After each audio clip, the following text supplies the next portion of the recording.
Warzone Nephilim brought a crap ton of new secondary objectives to Warhammer 40k, and we're talking about all of them, discussing their mechanics and rating them bad, situational, or very good. In the last video, we covered the generic Space Marine secondaries, and this time, we'll cover the Codex-compliant chapter secondaries, i.e. those from Space Marine subfactions that don't have printed supplements. These are available to armies that are entirely composed of Space Marines from their respective chapters or Agents of the Imperium. Each such chapter receives a single secondary objective that can be used alongside the generic Space Marine secondaries. This is in contrast to the non-compliant chapters like Blood Angels or Space Wolves that have their own supplement books, which got an additional set of 3 objectives each. We'll cover those independently in future videos. First, let's talk about all of these Shadow Operations secondaries that compete with Raise the Banners High and Retrieve Nephilim data.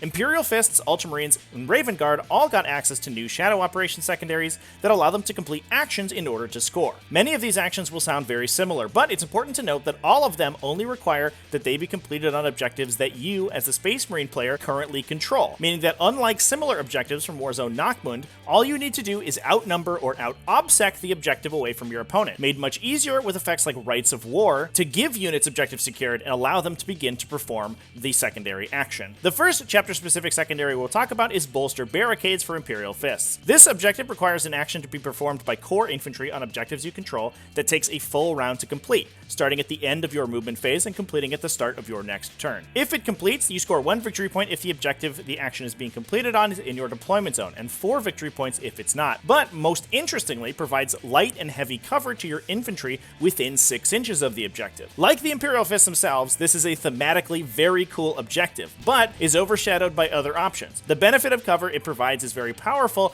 but in most missions there are only 3 objectives within easy striking distance, meaning that there are a few situations in which this objective will score more than 9 points, and even getting those 9 points is very difficult. Ultramarines can use We March from a Crag, which allows multiple core infantry units to perform an action on different objective markers you control. The action is a full round action starting at the end of movement and completing at the start of your next turn, but scores 4 victory points each time it's completed. Given the high victory point score of each objective and the ease of completion, since in most missions it's easy to attempt the action on at least 3 objectives at the same time right from the start of the game, most Ultramarine players will find this a much safer alternative to many other Shadow Operations secondaries. I march from a crag, and I know no fear! Raven Guard can use Secure or Sabotage, which I think is the highlight of this category, which allows multiple core infantry to perform a Raise the Banner style action on objectives they control that don't have explosives planted on them. The action starts at the end of the movement phase and completes at the end of the turn, and plants an explosive on that objective when it's complete. At the end of any subsequent turn, the explosive can be detonated if your opponent controls the objective, dealing 3 mortal wounds to each unit within 3 inches of it on a 2+. Otherwise, you score 3 victory points at the end of the battle for each objective with planted explosives remaining on it. The objective acts like an improved version of Raise the Banners High, and will reliably be able to score 9 to 12 victory points each game, with the potential to max it easily with canny or aggressive play. Given that the explosives are entirely optional, you do not have to set them off if the objective is taken by your opponent, and will otherwise just sit around and score those victory points at the end of the game, regardless of whether or not your opponent controls the objective. The potential damage from the detonation is pure upside. Next up, we'll cover the No Mercy, No Respite objectives, which compete with Oaths of Moment, Grind Them Down, and No Prisoners. The Iron Hands and Salamanders both have unique secondaries in this category. Iron Hands can use Cold Fury, which provides an upgraded alternative to Oaths of Moment with the restriction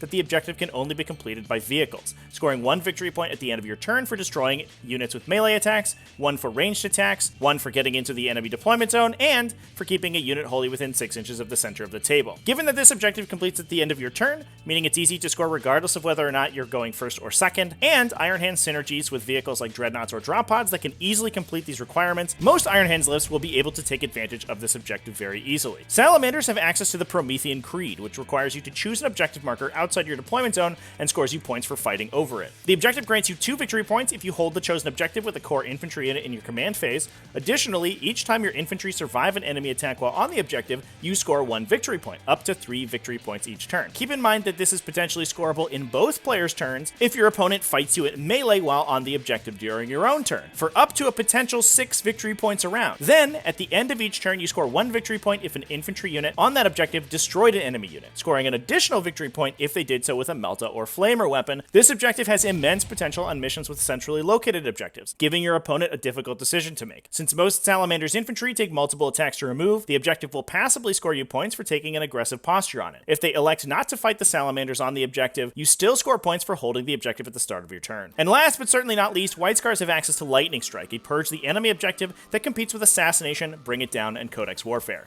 This scores 1 victory point for each enemy unit destroyed by a charging White Scars unit, or 3 victory points if that unit was a character. In addition, 1 victory point for each enemy unit shot to death by advancing White Scars, to a total maximum of 5 victory points each turn. While the ranged attack score might be difficult to achieve, given that much of the damage from White Scars armies is from charging units, this is a good secondary to take against an enemy with enough small units and characters to be able to score it reliably. It's not going to max out every game, but oftentimes it will. I think in these objectives, the unique flavor and theme of every Space Marine chapter has been captured by the design team, but I'd like to hear your comments and what you think about them. Let me know down below, and subscribe to the channel for more 40k content.